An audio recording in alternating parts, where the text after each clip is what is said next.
guys, Knife Detector here. If you hear some noises in the background, pay no attention. Somebody's back here making themselves a sandwich. But don't worry, we're going to carry on with our video just fine. What we have here, guys, is a Diamond Superior knife. Tobias enlightened me and told me that these knives are called Diamond Superior knives. Where did I get this? Well, I got this in a knife lot that I paid $16 for, guys. The reason I broke my knife fast was the knife lot where this came in. Now, I didn't break my fast because of this knife. This is what a lot of people call, including myself, a generic Swiss Army knife, right? It's a China-made Swiss Army knife that, you know, I don't want to say anything negative about this knife. The quality is not there. Quality is not there about this knife. I think everybody knows that it's not on par with a Swiss Army knife. It's not even on par with a Colonial or any other type of camp knife like Utica, Ideal. You know, it's just not on par with any of those. And I'm going to show you some of those reasons why. But before I get into the negatives, I want to really talk about a few positives. You know, this may be the knife that got a lot of people into collecting knives. And this might be a knife that was given to someone as a gift, as is the case with one of my wonderful viewers who said that their mom gave this to them when they were in the Scouts. You know, maybe their mom didn't know a whole lot about knives, or maybe this is all they could afford, and she did not want her son to go in there empty-handed, so they picked this bad boy up for their son. You know, it's like something is better than nothing, right? Let me share a little story with you. You know, I used to have a motorcycle. I used to have the Harley-Davidson Sportster 883. And that Harley-Davidson Sportster 883 is not the biggest Harley. In fact, it's pretty much the smallest. It's not the most expensive. In fact, it's pretty much the cheapest. And I took it to get repaired one day by this gentleman, awesome repair gentleman that lives down here close to where I live. We call him Dirty Dave. And he had a son that could just do crazy tricks and wheelies on a dirt bike. And then his son came over while Dirty Dave was going to put some handlebars on my motorcycle and said, "Is that your bike?"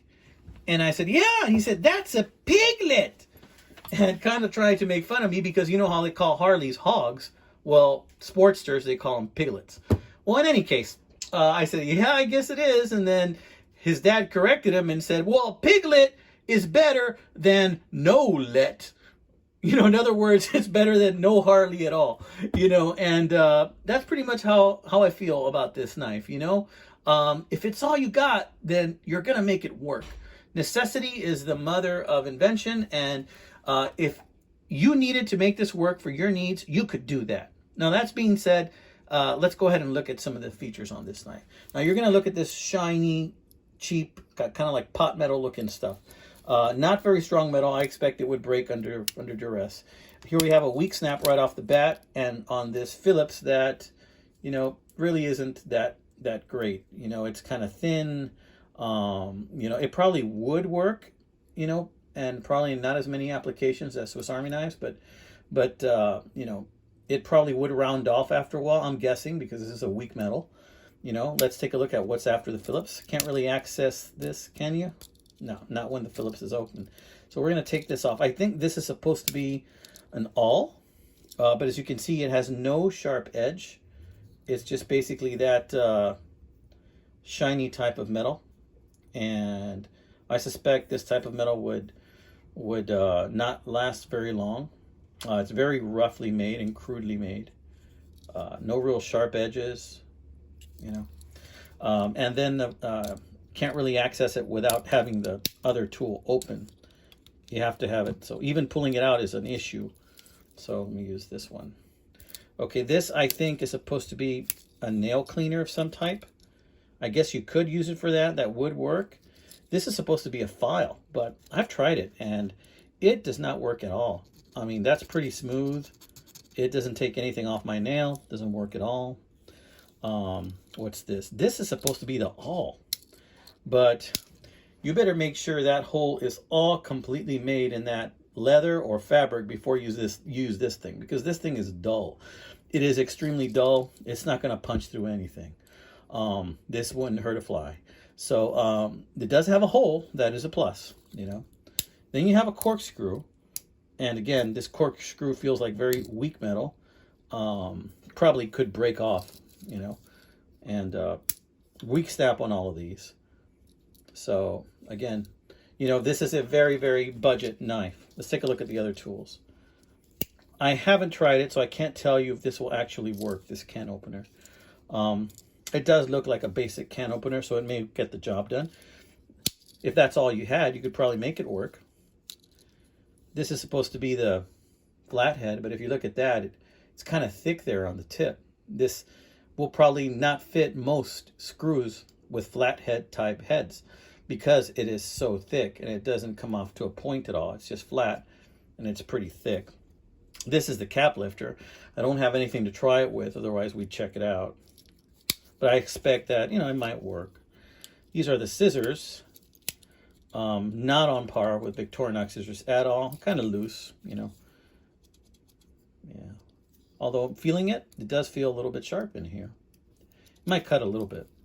Okay. What else we got? We got this saw. Now this saw looks like somebody tried to use it to maybe cut a little bit of wood to check it. This looks like, clearly, if I were to think about the effectiveness of this saw just by touching it, I know what it feels like to touch a Victorinox saw to the point that it's so sharp that, I feel like I'm going to cut myself by doing that. Not the case with this one. I'm comfortable doing this and pressing my thumb in this one pretty hard, and that's what happens. I can see some indentation, but not much. You know what I mean? So it's not very sharp. I think you'd have to really saw for a very, very, very, very, very long time to cut anything with that saw. But like I said, if you had nothing else and you were trapped in the woods, you would be grateful and thankful for something like this, right? If even to have that. There it says, like, they tried to put in there stainless china, but there's a defect in the knife. So stainless is going to come out, so it just says stain chin.